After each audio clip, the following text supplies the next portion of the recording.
Hello guys, good morning, good morning. Bali ito guys, ang isi-share ko sa inyo itong ating tinatawag na inverter guys.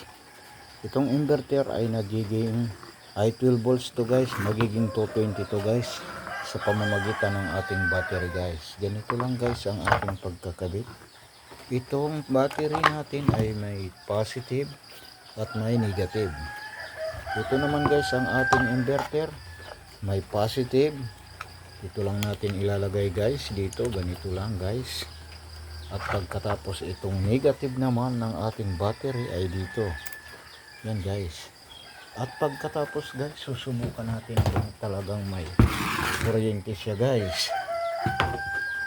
Itong ating barina isusubok natin dito sa ating inverter.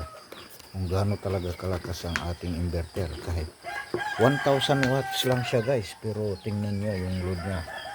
Kayang-kaya niya yung barina paanda rin guys. Yan, sasaksak na natin guys. Tingnan nyo guys. Yan guys.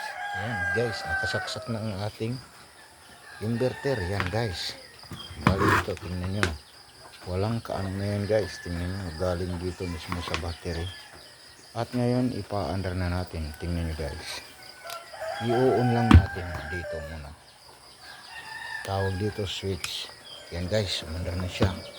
Ngayon, ibig sabihin may kuryente na to guys. Tingnan nyo. Galing dito guys ang battery. Yan guys. Tingnan nyo guys. I-off ko. Wala na. Pag i-on mo guys, ganyan lang guys.